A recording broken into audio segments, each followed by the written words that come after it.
Welcome to episode 4 of the Jody Bunting podcast. My name is Jody Bunting, and today we are talking about controlling appetite with one of my Czech colleagues, which is Billy Craig. Hi, Billy. Hi, how are you?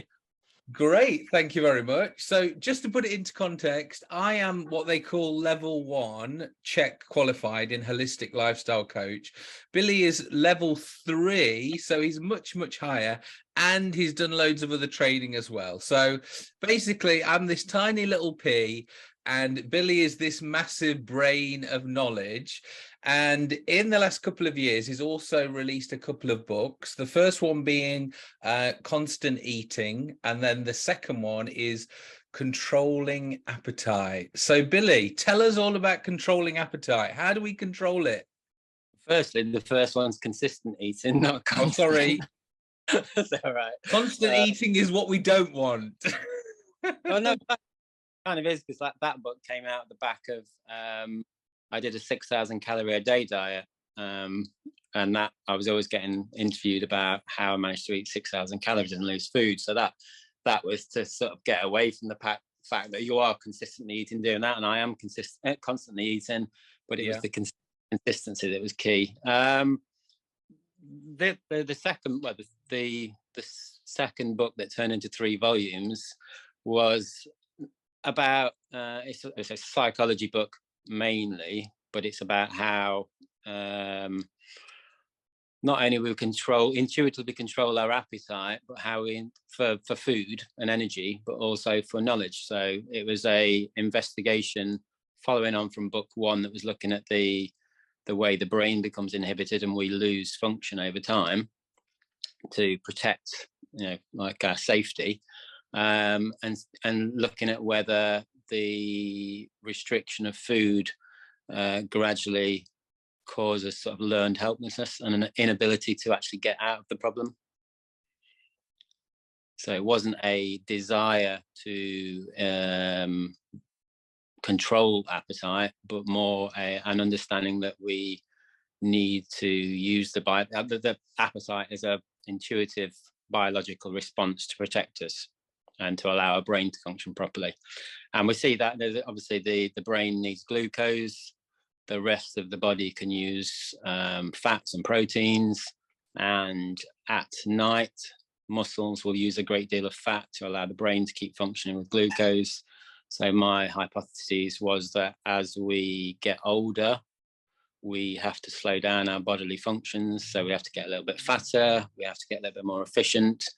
And if we then restrict our diet and use what we call willpower to restrict, then we have to get even more efficient. So we get fatigued and tired and less desire to exercise. And when we do things like that, we use stress hormones. And then over time, the brain starts becoming less functional, to the end where we may even get memory problems and dementia, and all sorts of issues that we don't want. So, the whole diet industry is about calories and, reducing something or increasing something. What is the simple rule with actually controlling your appetite? Can it be simple is another question. I don't think you can control it because, I do know people who control it. So we work with quite a lot of people with disordered eating, and they are battling to undo that control. So you can get to there, but I don't think you should. I think my daughter's a good example of that. When she was born, I tested her metabolic rate because I had some equipment that meant I could do it very easily. So a metabolic rate was about 100 calories per kilogram. And that's what happened in book 1. Rather than looking at someone's metabolic rate and saying, oh, yours is great, it's this or that, I was looking at it per unit mass. So I've got a friend who's quite large, and we tested his, and I can't remember the exact figure, but his metabolic rate was about 3,000, which looks great. But then when you divide it by his weight, it was something like 13 calories per kilogram. Mine was 25, which takes a lot of work to maintain it there. By the time Daisy's 10, the last time I measured her, I think she was 49 calories per kilogram, which is about on par with where it should be according to the research. I don't particularly agree with the research, but that's where it should be. Yeah. And there should be, obviously, when you're a baby, you haven't got to move around, so it's your brain that needs to work and grow the quickest. Once you start moving, there needs to be some trade-off between the brain getting all the energy and muscles growing. So, and you have to start moving more, and so you have to get some degree of efficiency. The standard data from all the evidence suggests that an adult should be about 25. Obviously, the people I see are generally looking to lose weight, or they've got some disease, cancer, or well, I do see performance athletes, but I rarely see 20, 25. It takes me. I'm going to measure mine tomorrow, but I imagine mine's not there because I've had a knee injury, and I've just been lying around recovering and doing all things. I've been immobile, so I'd imagine mine's taken a bit of a hit, and I've got some work to do. But I never see what the books class as normal. If you look in book 1, it's a bit weird that they measure metabolic. This is what it should be, and you go through all your ages, 1 through to 18, and there's lots of measurements at certain things about weight and everything. And then you get to 18, and all of a sudden you've got this adult metabolic rate, and it just goes all the way through until 80, and obviously it gets worse. And there was a thing done on people who made it past 100, and the standard research says they haven't got a high metabolic rate, because they've got figures like 1,500 calories right there. But when you actually looked at their weight, they'd got 25 calories per kilogram. So that's kind of what drew me into that. So for Daisy, I've always set out to encourage her to eat. So when she tells me she's hungry, I feed her, whether it's lunchtime or not lunchtime. Yeah. And that's a curious sort of thing for me, that when we're born, when you were born, if you cried, you would have either had your nappy changed, you would have got to sleep, or you would have got fed. All check things, all great check things that Paul. And then once you get a voice and you can communicate without screaming, and you say those words, I'm hungry, and you get the feedback from people saying you can't be, you've just eaten, or and then when you get into school, you have to eat at set times, so that ability to eat intuitively is gone. And I think you have to do that because you've got to fit into society. I mean, the amount of times I got told off at uni for eating by professors, and then I'd be saying, well, I'm trying to focus on what you're doing, so I need some food to keep my brain functioning. But I'm surprised they even said that to you. I got told off for everything at uni. I got checked at uni. I had to strip to the waist at Nottingham Uni to prove I hadn't got any Nazi tattoos. Wow. They didn't want Nottingham Uni, so they literally I think it was only a couple of years afterwards that I was like, that's not really appropriate, is it? Stripping me to the waist to check. I mean, obviously I've got tattoos, but I was like, I shouldn't have let them do that. But so that was a key thing for me. And if you look at, I think, in intelligence in kids, intelligence is supposed to peak. So if you're basing intelligence on asking questions rather than grades in tests, so I think kids are at the most intelligent around 4, just before they go to school, and that's the period where their brain's well fed and they eat when they want to, they go to sleep when they want to. But obviously, we have to move in society, and if you get a job, you can't.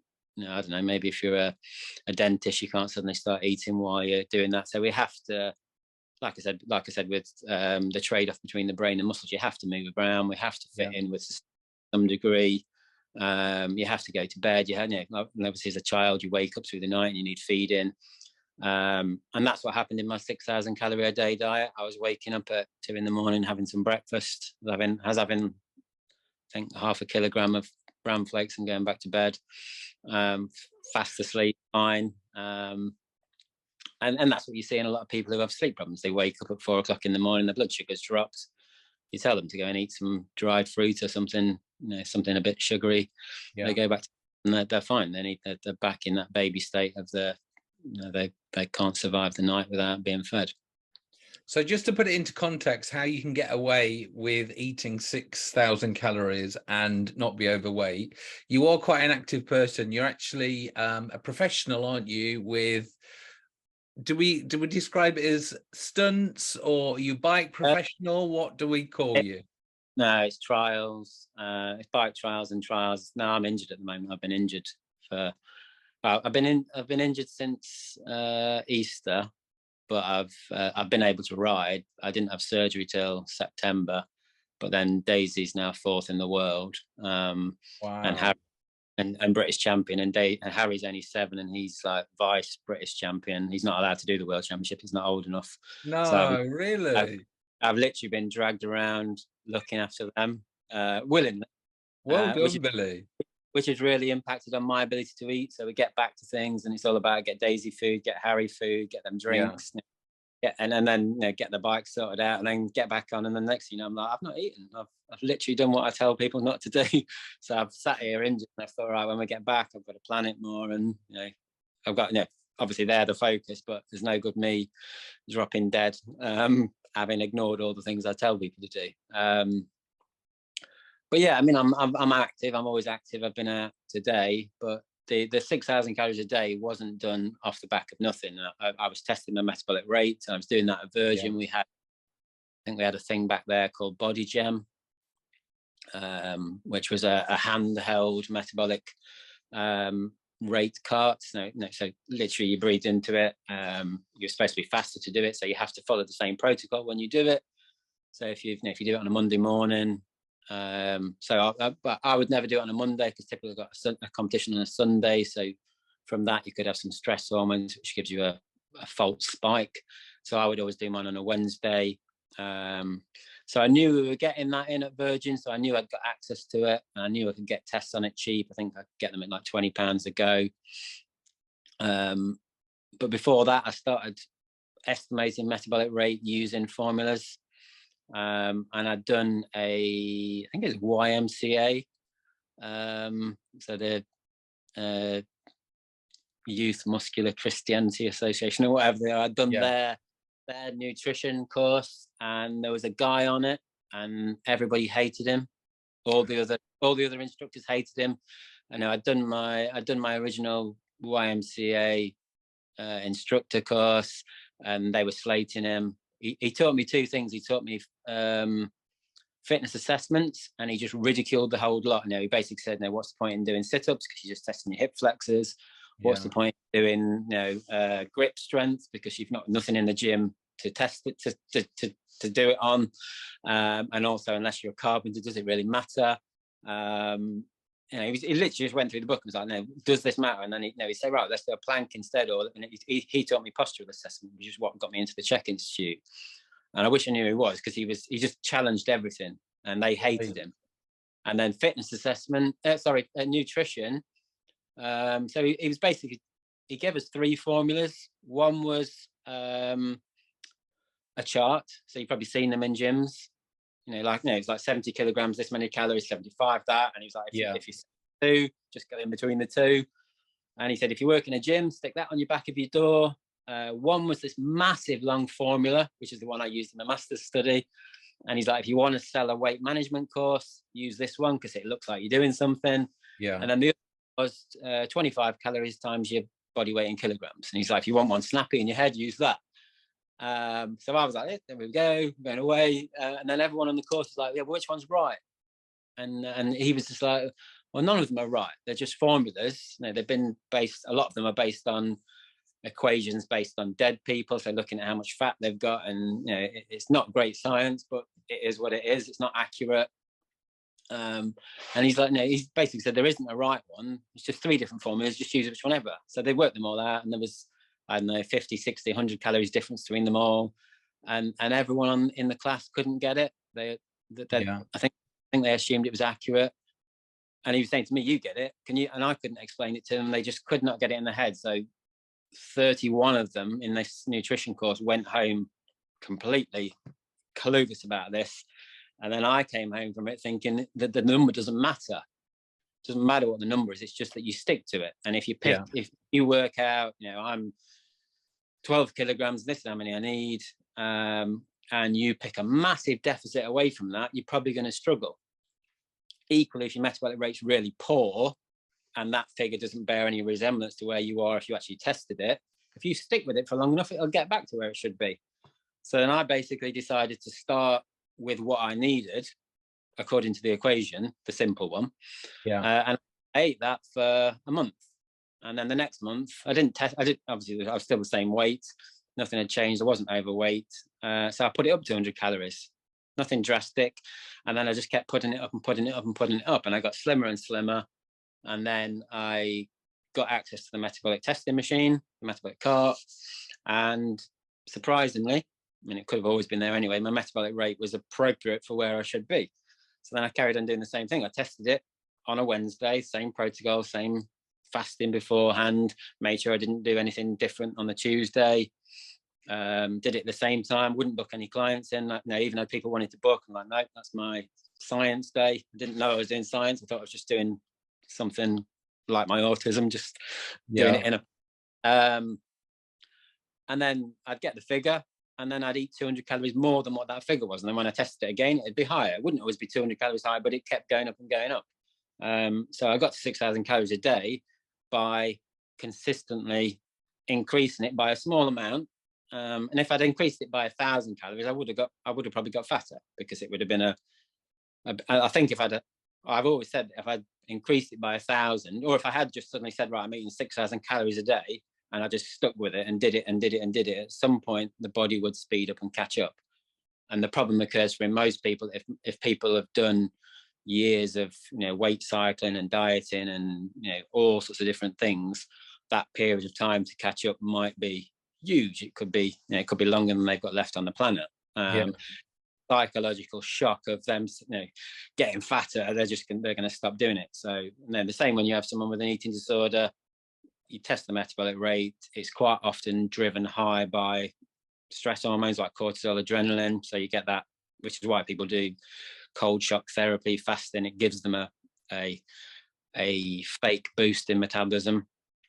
But you just increase it gradually, otherwise psychologically the bodily changes of compensating cause them too much harm. I systematically worked my way up to that. So it wasn't overnight. There's a vegan guy who wanted to have me on his radio show, and he'd done a month-long water fast, and then the next week he'd done my 6,000 calorie diet that doesn't exist. He'd done that for a week, and he'd put weight on, and he wanted to interview me on the show. And I was like, literally, you've done the opposite of what I would have done. Just gone straight in 6,000 calories after a month-long water fast. Your body is just going to store everything. It's going to store all the water. It's going to just be in shock, isn't it? He just wanted to have an argument with me because he was a vegan, and I would have quite happily had that argument on Twitter or somewhere like that, but radio show, because I know he was just going to get people calling in. He's just going to edit that way, so I didn't even. It's the one time I went into it because I was like, there's no way he's going to let me have any say on anything. So. Right, now, my daughter's vegan. She's only just gone vegan at the start of this year. But what I wanted to ask you is about your outlook on kids and kind of family as well. Because the last time I worked with you 10 years ago, you weren't married, you didn't have kids. Now you're married, you've got kids. Have the kids softened you? What's your approach to families and kids now? Has it changed in the last 10 years? They changed my diet quite a bit. I think around the time before Daisy was born, I was still doing the check thing. So I was still a fast oxidizer, is it? This is why I kind of am within the Check Institute for the exercise bit, but I addressed something within the nutrition component and it didn't go down very well. I tried to do something a bit more scientific. And then pointed out that some of the things I was talking about were actually referenced in some of the material. And I think Paul would have taken it on board. But the people who are like managing things for him didn't, because they've got their own thing. So it's their commercial business. They're whatever they've invented, what they're pushing, they don't want to change it, do they? I think Paul would, because Paul taught me that this is just a starting point, and wherever you go and whatever you find out, you go for it. That's what Paul taught me on check level 3, NLC 3. Paul. He was, literally like, this is the starting point. It will take you pathways. I'm fairly certain I've had a conversation with Paul. He'd be like, yeah, cool. Okay. I mean, he ended up vegan, didn't he? He did a vegan period because I don't know, mate. Well, I don't really get into that. Maybe he did his metabolic typing test and it told him, or maybe he just felt like he'd had too much meat. And it's the same thing for me. I ended up having a blood clot. I snapped my Achilles, which is a massive sign of thyroid problems. And if you look within metabolic typing, there's lots of mentions of Broda-Barnes. So Broda-Barnes, massive in thyroid. Within there's mentions of repeat. So I'm in hospital having snapped my Achilles, and I'm straight away thinking, and I'm looking at my eyebrows, they've thinned, and I'm like, I've done something wrong here. Jen's pregnant. Oh no, yeah, Jen's pregnant with Daisy. I then have a pulmonary embolism and almost die. And I have this great awakening of like, Daisy almost didn't know her dad here. And then I need to get my books out. So I'm in hospital. I'm on warfarin, which I don't want to be on, but it's the responsible thing to do as a parent to be. They can't get dinner. I'm sat there with medical textbooks that are thicker than theirs. Figured it all out, and then kind of thought, you know what, I need to go back to what I was doing before the Czech Institute. I've kind of gone down the lifestyle, and I'd developed strong opinions that I was holding too strongly. And I kind of like rationalize it now. You need to have strong opinions, but you need to hold the beliefs kind of loosely. You need to be able to be challenged by them, and I don't think in that period anything would have changed my mind. So, and I think the diet I was coming from, probably much like yourself, wasn't great. I wasn't eating bad food by most people's standards. I wasn't in McDonald's or anything like that all the time, but I was eating a standard American diet. So I think when anyone transitions onto paleo or Czech or even vegan, you reduce the toxins in your diet and you do feel better. And maybe you also get a buzz from it. If you get a bit of adrenaline and a bit of cortisol, they give you a bit of a boost. So for a year, life feels good. And then, I was feeling awful. So I was kind of aware that after a competition on a Monday, I didn't feel very good. My digestion was awful. And I used to tell people, I made an excuse and be like, look, now I do all this because I want my weekend to be good. I want to have a good weekend. And then recovery was taken till like Wednesday. I just felt a bit acidic. When I later tested my lactic acid levels, they were through the roof. And I wasn't getting enough carb. I wasn't getting any carbohydrates. I got told by a couple of people within metabolic typing that I should have been doing 80-20, the 80-20 rule. So then I kind of didn't fall out, but I was like, the 80-20 rule is like a, get out clause when you go downtown and have a few too many beers or you're kebab or something. And it's also a maximum. It's not meant to be a target, is it? No. Well, but they were doing that. But I was like, you sell this as the healthiest diet in the world, and you're now telling me I've done it too much. You're now telling me if I did it all the time because of my Asperger's, I literally lived it to the rule. Which wasn't any stress to me. I was quite happy doing that. So the answer was like, oh, you should have done 80-20. So I'm like, hang on a minute. And I'd agree with that. If you do something too much, it's unhealthy. But I was like, you said this was the healthiest thing in the world, and my thyroid's not working. I've got a blood clot. My ligaments are brittle. So I kind of went back to my, to basic biology. And that was also, I think it was having kids made me think, like, I can't make them live like this. I can't, do that. So we avoid vegetable oils. They both got a letter from the doctor to school to say that their food is cooked in butter or coconut oil or ghee or something like that. Right. The doctor had not got any clue. I think the dietitian wanted to meet Daisy to discuss the letter, and obviously this is an essential fatty acid. But because I'd done some DNA testing, some gene testing, I knew that I'd got a mutation on a gene in myself. And I was homozygous for that. So my dad's got it and my mum's got it. So they both passed this gene to me for fatty acid metabolism.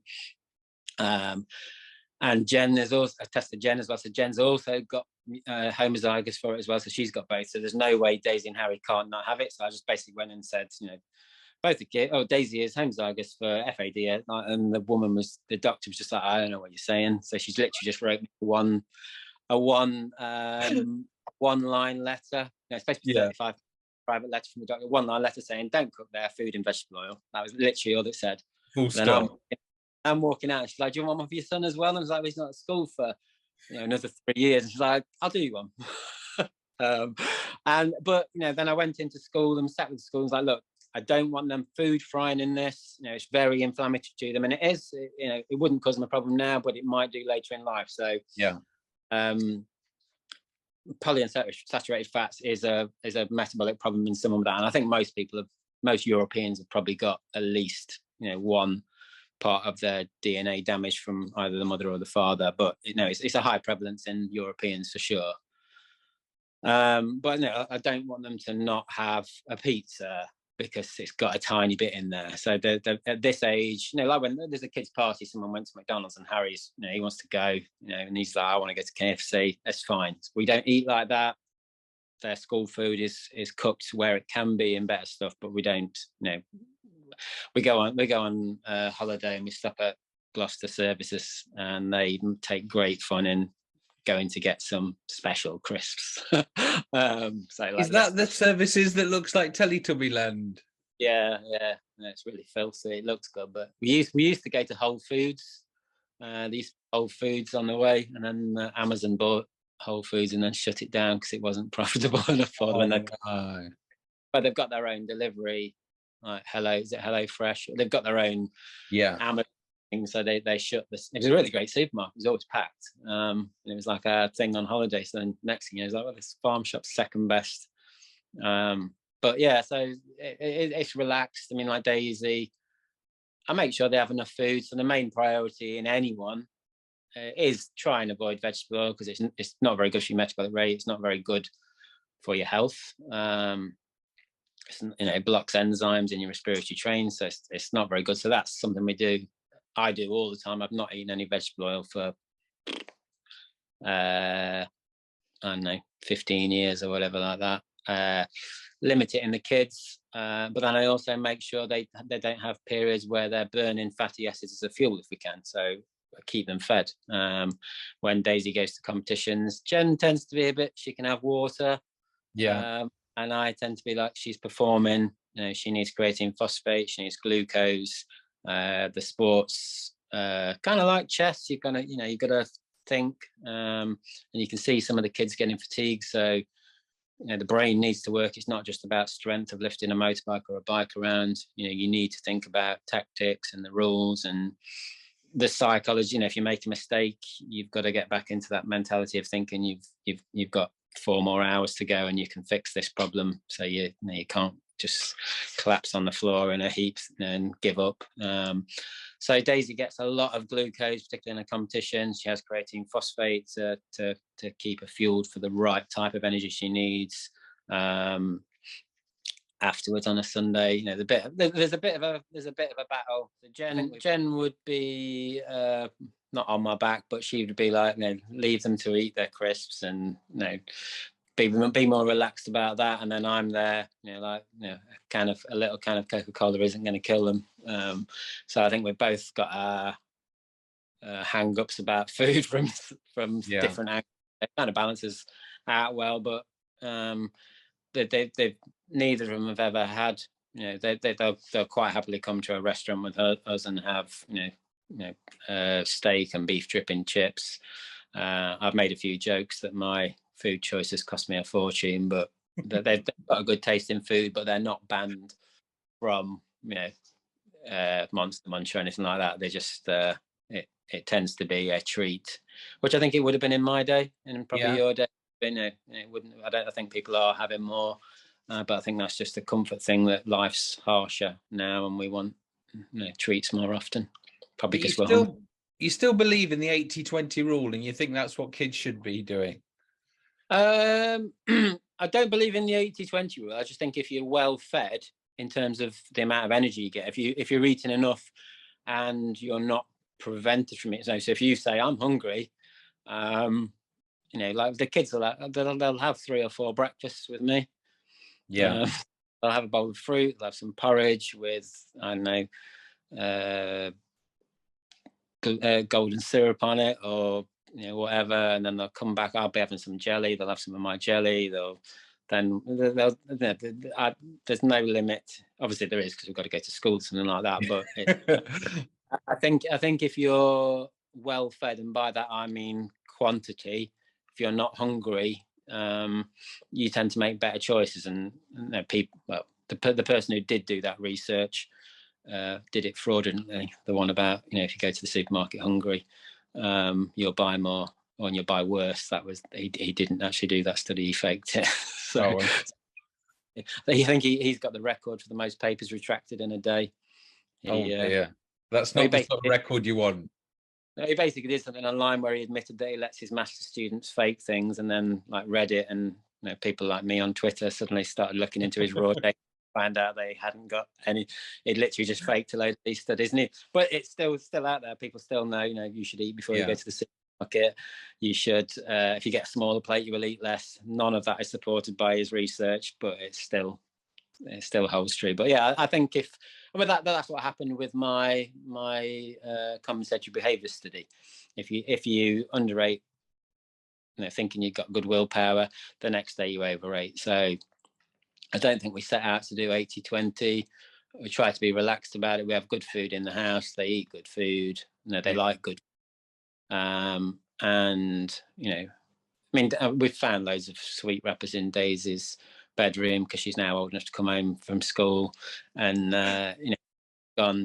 she's gone to the shops with her school friends. Now my concern is that she's got a very, very expensive competition bike, because you better not have left that outside Sam's shop.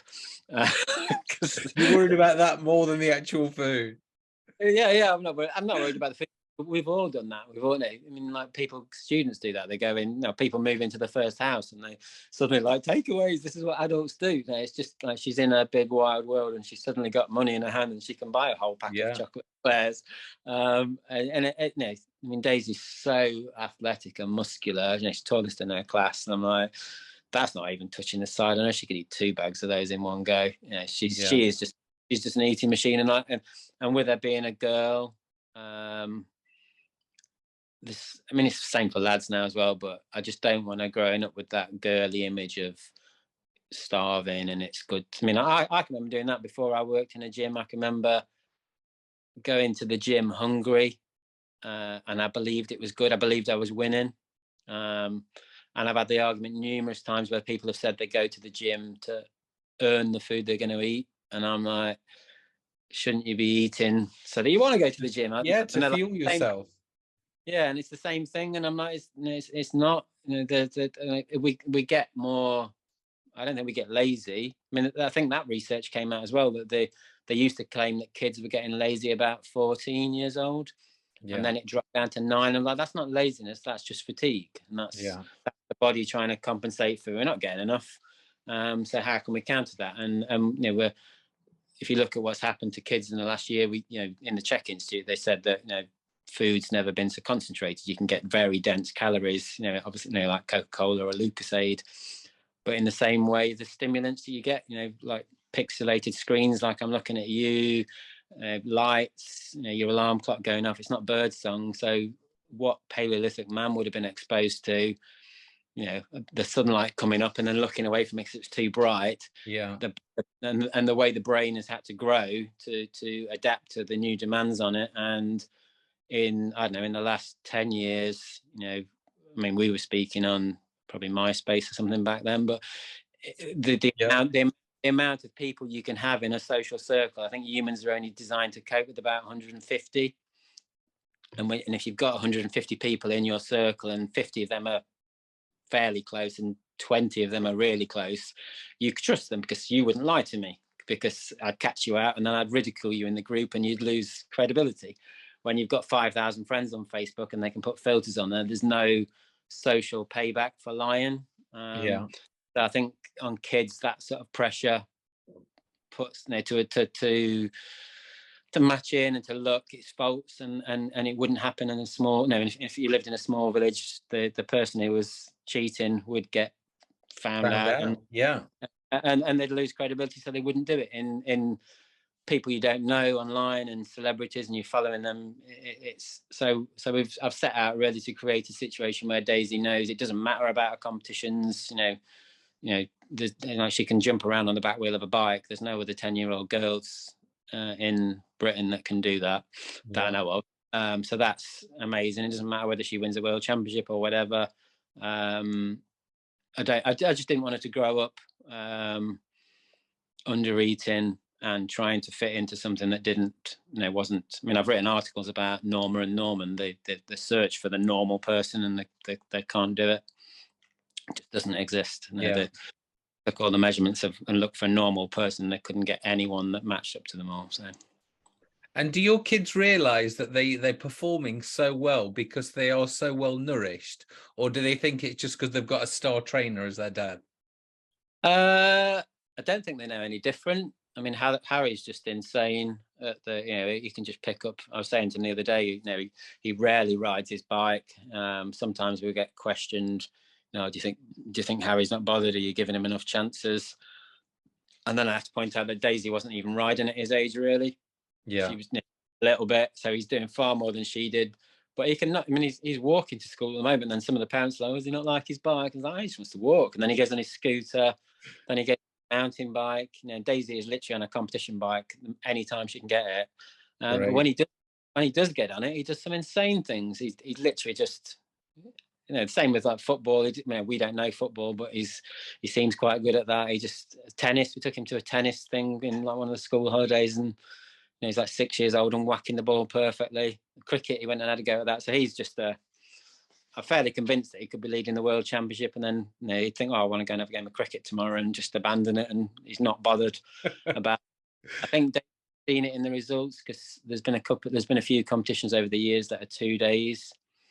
So a lot of people stay in tents and vans and everything, and stay within the compound of the area. So we've always stayed in an Airbnb and got away because I know that with my Asperger's, I struggled at competitions, like being in a team. I needed to get a break. So I've always thought it's nice to just get away from the event on the Saturday night and just be somewhere quiet and, kind of checky and, relax and have a proper meal. But then sometimes on a Sunday, you can see their scores, the scores in the competition getting worse, and you can see some people getting upset and things like that. And generally you can see Daisy's getting better.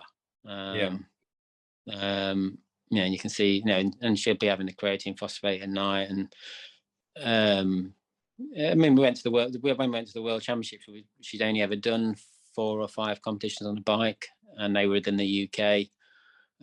So we'd never been to one of these UCI World Championships before, so we didn't know what to expect. And then she came off the stage, and then all the girls just went straight into it. And from the motorbike background that we've got, you kind of take your time and have a look. And we dropped to the back and let everyone else go first and watch what they're doing. And Jen a couple of times has got panicked by that because she's like, "No, we're not going to run out of time." I'm like, "No, I've got plenty of time. Let's just sit back and let the other girls find the routes and let Daisy learn from that." But in the bike world, they all just went for it. So there's a little bit of panic of like, but then it was very much like, right, do your own thing. Don't change what you're doing because this is new. Maybe next year. And they were handing their second cards in, and Daisy was still on her first. She got plenty of time, but I think they were a bit rattled by what she was doing. So she knows. I mean, she did something this year where she came in and someone was beating her, and she was in a position she didn't want to be in. And then she rode around, had a really good lap, got to the last part, and then she went off to go and check the score of the other girl. And I'm like, "What are you doing?" Like the mind games that's going to play on you. If she's done really well, and you need to do something on this last part, the pressure of that's insane. And she's like, "It doesn't matter." Went off. The girl had done really. Hadn't the second lap, she'd had the best ride of her, and that's what I kind of been saying, that the girl had come in, had a really good lap, and I was like, "That's probably her best lap. You've just had your worst lap you've ever had of the whole year." And they've together. So trying to get into her mind and say, no, relax about it. She'd have to taken that fully on board, and I came back like, yeah, she's back to where she was before.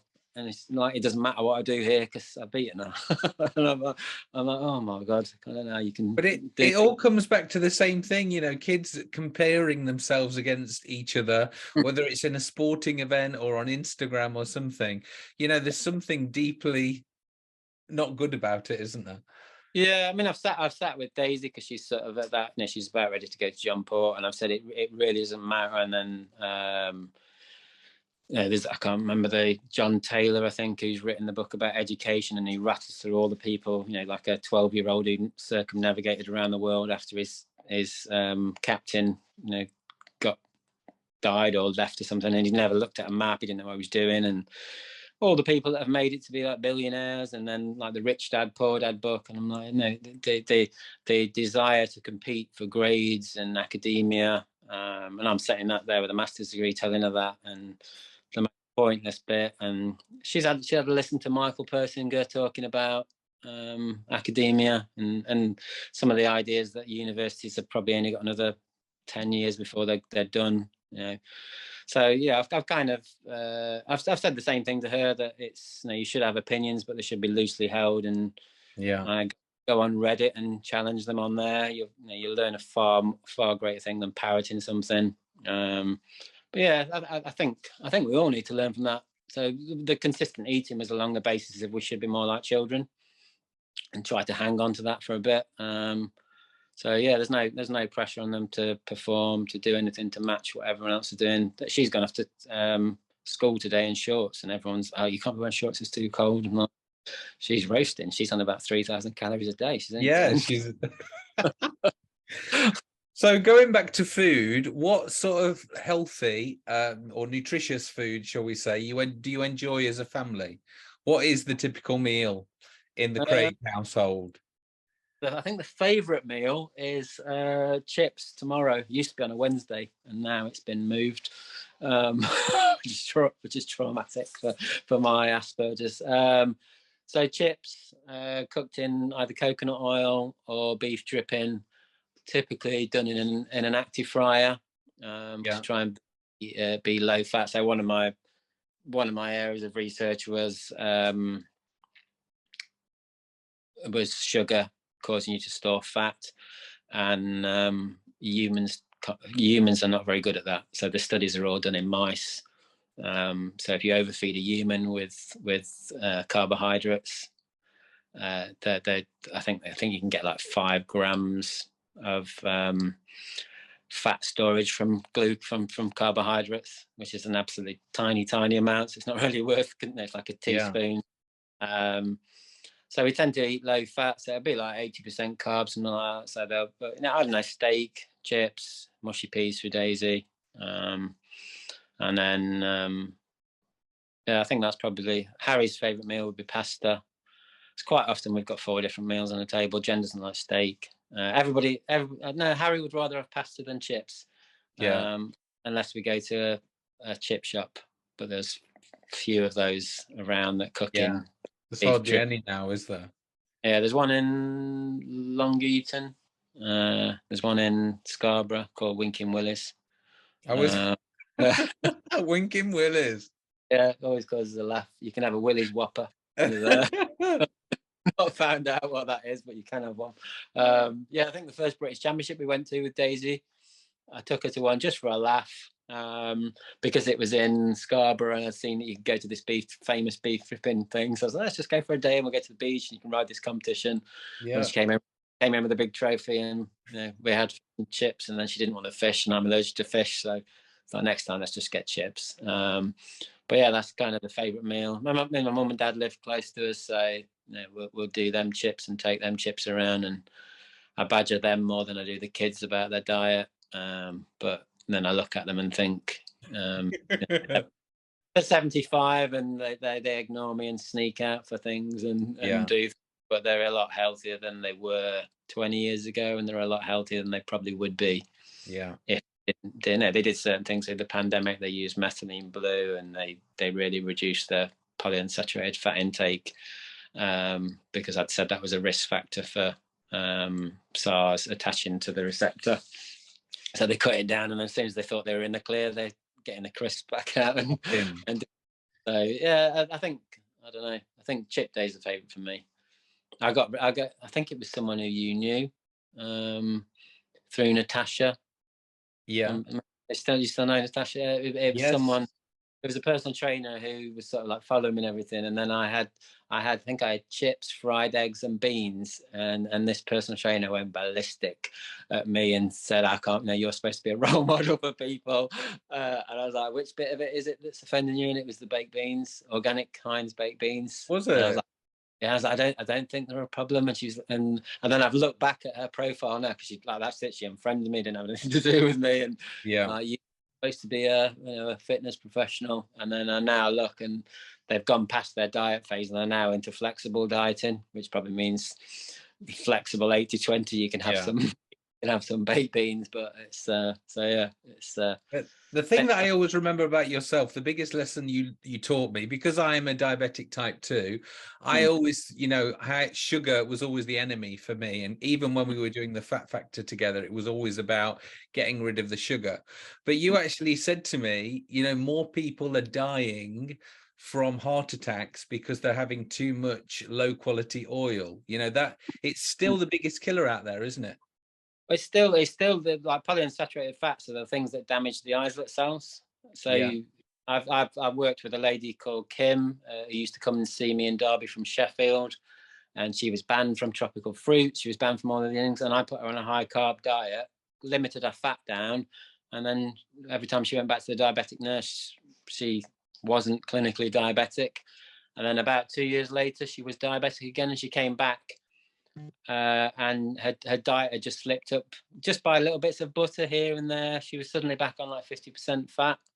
So I mean, I can't remember the name of the diet. There was a guy who used to treat people with like massively high carbohydrate diet. So you can treat it two ways, and you can restrict the sugar, and obviously then you've not got sugar apart from gluconeogenesis when you make it yourself.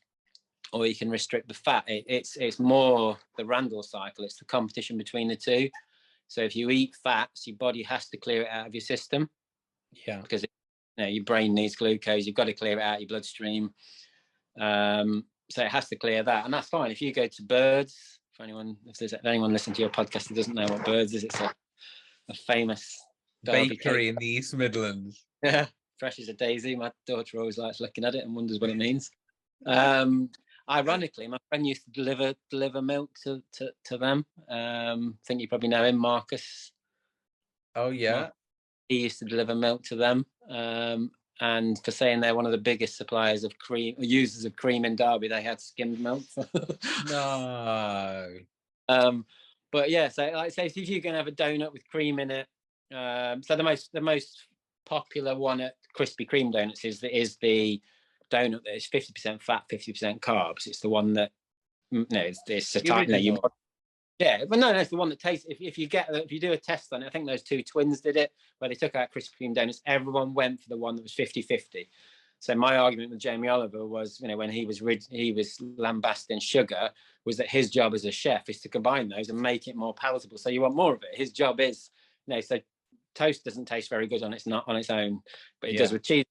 If you had a bowl of sugar on its own, you wouldn't eat very much of it because it's not very palatable. If you put cream in there, it suddenly becomes a lot nicer. Yeah. So combo. So the Krispy Kreme donut that tastes the nicest, that most people are drawn to, is the one that's 50-50. And they've done that. They've gone out and said, pick whichever you want. People who know it know that is the one that gives them the greatest sensation. But if you eat that, then your body clears the fat, and then you go back to using glucose as your main fuel source for most things. Obviously, your heart uses fat, your brain uses glucose. At rest, your body uses fat, or your muscles use fat. If you do that repeatedly, so you repeatedly eat a high fat, high sugar diet, you're repeatedly trying to clear the fat out of your bloodstream. So then every time you get tested, you just got too much sugar in there. So you can cut the sugar out, and then you've not got that problem. You still have to have some sugar, so you have to make some out of your own tissue, and that's done using stress hormones. Or you could reduce the fat down to 20% or 15, a lower amount, probably a lower amount while you fix the problem, and then you become not diabetic that way. So if you do it my way, the lower your fat down, your brain still gets the glucose you need. My argument with doing it the other way, of trying to live without sugar, would be that eventually you are going to suffer some sort of cognitive decline, and the cortisol is going to degrade your bones and your muscle, and you're going to suffer. What a lovely thought to end on. No, I mean, we'll have chips, and it's like high fat if it's like beef dripping. If we go out to competition, my mum does them. She fries them in beef dripping. She doesn't use the air fryer because it's a button to press, and the kids are like, "Yeah, let's go for it," and it's not a problem. Great. It's if someone's at McDonald's day in day out, and they've got the combo of high sugar, high fat, the body, if you look at the Randall cycle, it's literally like the body's only on-off switch. It's either using fuel, it's either using fat, or it's using that, and it wants to clear fat out, and it does it really well. But if it's repeated, if someone's at KFC, for breakfast, for lunch, for dinner, or repeatedly, if it gets too much, you just continue trying to clear fat out. My dad will live on cheese all day long, given the chance.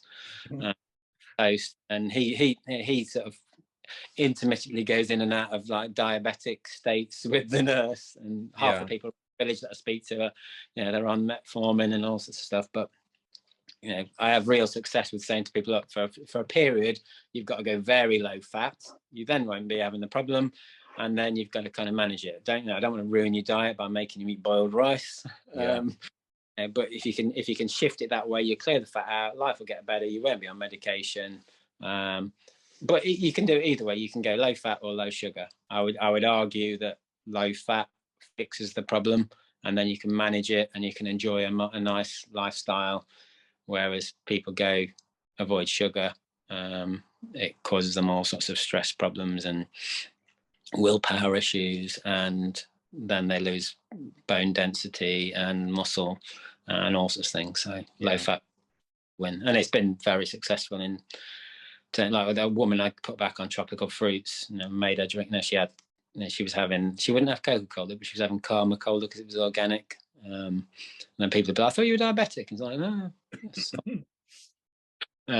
But yeah, it's just the standard way to fix it is just avoid sugar, because obviously sugar is the problem.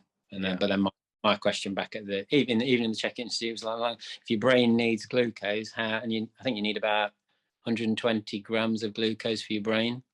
Yeah. If your brain needs glucose and you completely eradicate sugar, or you think you can eradicate sugar, where do you get that from? And then the Low Carb Society, they used to have a T-shirt that said, "I don't eat sugar because gluconeogenesis." And then so gluconeogenesis, the process of making sugar out of your own tissue or fats, proteins, whatever. And that literally says how important sugar is to your body, that if you don't get it, your body will sacrifice its own tissue, release stress hormones to make it. So that's an indicator of how essential it is. Yeah. But they would argue the other way, the same way, it's not that essential because you can make it if you need to. I'm like, yeah. Do you want to lose your left leg? And I sat with a guy when I had my pulmonary embolism. I sat with a guy on the ward. Randomly, there was a guy called Craig Billy. He was in for some other operation, so I got moved to this ward so that we didn't get mixed up for things. For some reason we got moved, and I got put on this respiratory ward with all these old people. Yeah. And I was sat there in a pair of board shorts, and it's like really weird. I don't know how old I was, but I was literally with like 70 and 80-year-olds, and there was a guy called Ivor. He'd had one leg chopped off because of diabetes, and then he was about to have the second one amputated, and he'd got he'd had sepsis, which people didn't know about back then before coronavirus. And I was literally sat with him like, but if you just do this, then he wouldn't have any dinner, but he would have jam roly-poly with custard. And I'm like, it blew my mind, because like, you're in a hospital where they're saying sugar is the problem.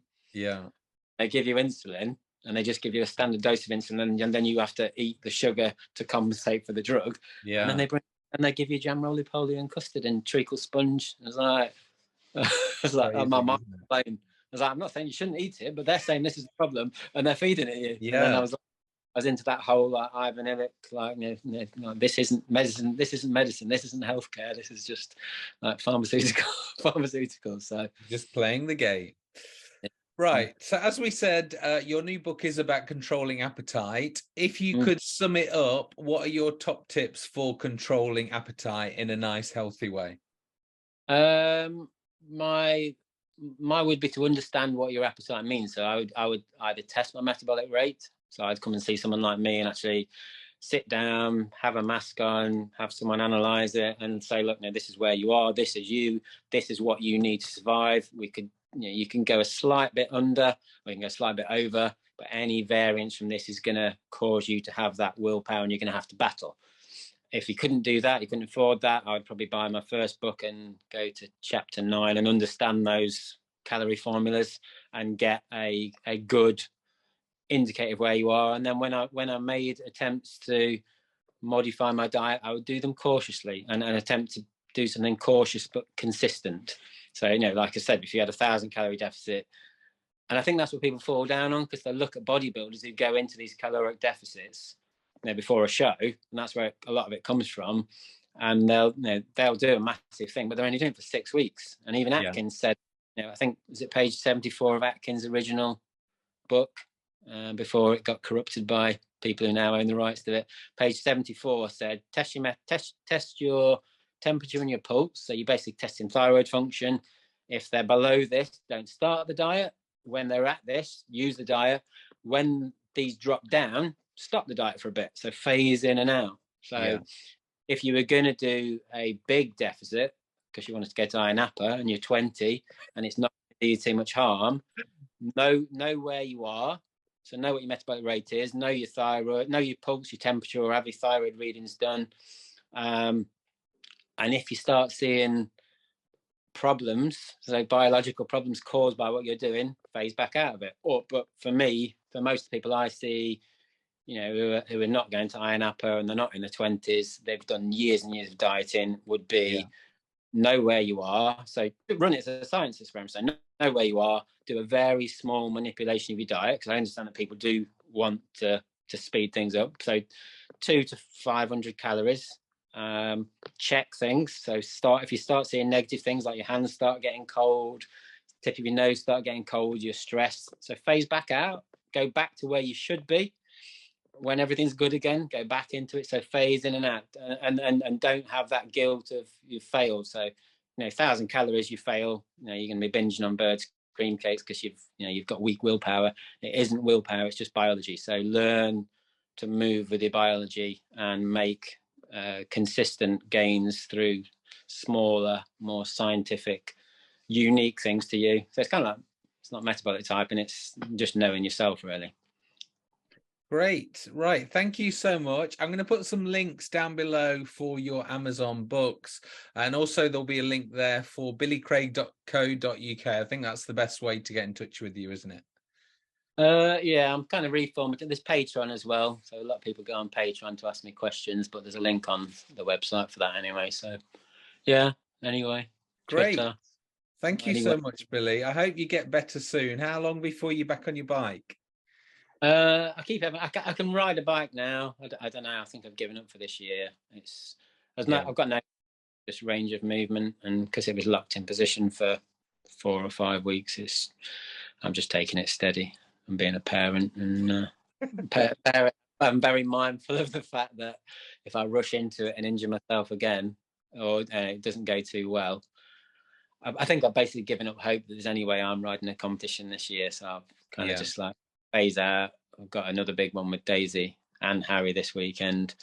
And then there's one more before the end of the year. And then fingers crossed, maybe I'll get back on probably a bike rather than a motorbike. I think I need to get alongside Daisy and ride to give her a few tips and drag her on, and then have a few last rides before she gets better than me. Yeah, that's essential. You can't let that happen, can you? I said to her when we went to the World Championship, come here, I think I did a handful of competitions before I went on bikes, because I was a motorbike rider. Did a handful of competitions, then went to Germany for my first one, and I think they bigged me up, and I think I thought I was going to win because the British team were like, oh yeah, he's our best hope. I think I was like 25th, which is good, and came back to jump at school. And people in school suddenly noticed me because I'd been in the papers and stuff like that. And over the years, I got up and my best was 6th. And then I'd said to Daisy, like, you can go, but don't come back higher than 6th. This is literally the only thing I've got. And then she came back 4th, and thank you very much. I've turned it into one of those parents like, in my day, we didn't have all this glucose. We just. No, you're doing amazing, really. Top dad. Yeah, it's all a learning process, isn't it? It's all yeah. They're very much part of the thing that adapts me and made me have a bit less firmly held beliefs. So that's kind of. I think I used to have we had to have a fitness philosophy at Virgin, and mine was no, I think it was in the checkbook in the end. Mine was there's no point in rowing harder if you're heading in the wrong direction, and nobody ever did it at Virgin. They're like, I don't get what that means, and like, no, you really wouldn't. But it's swapped to have strong opinions, but hold them loosely, be ready to be changed, and whether that's by people that you're around or environment or needs. Which is the best reason for having kids, because it does just make you more worldly. It makes you more open and more willing to learn, doesn't it? Yeah, it definitely does. Yeah. By the way, I think there's also a lot of parents that that's one of my things I had early on is like when they ask me questions if I don't know, we've got Reddit and Google, and if you go and post the question on Twitter and post it wrong, someone will jump on you and tell you the answer. So I was very aware that and that's what happens. Like kids get over 4 and they stop asking questions, and they go to school and stop asking questions. They just sit there and nod and then parrot. And that's what Michael Persinger said. He said when he was picking students for PhD programs, he would pick the grade C ones and the D ones because they were the innovators, the wild dissenters, the ones prepared to challenge it, that didn't get good grades. That was me at uni. I just couldn't care. I didn't want a good grade. I wanted to argue. I wanted to. I got kicked out of the tuition thing, and I asked for my money back because she was wrong, and they gave me money back, and then they gave me an A.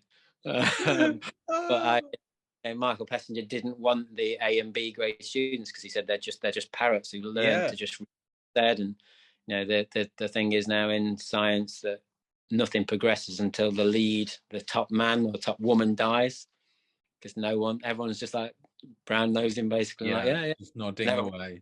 Wants to get the name on the paper. We saw that again in the pandemic. Everyone's doing this, and all of a sudden, like, well, I didn't mean that. I just put my name on the paper. They're all great people, and ask questions. Let your kids ask questions. If you don't know the answer, be brave and say you don't know the answer, and let's go and look for it. Great. Well, wonderful. Thank you so much.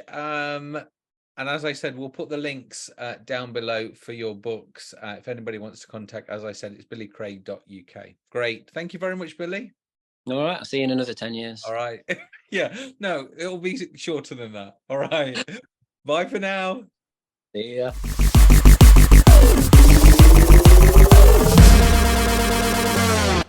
Please remember to like, give me a comment, share with your friends, and of course subscribe to my channel. Thank you.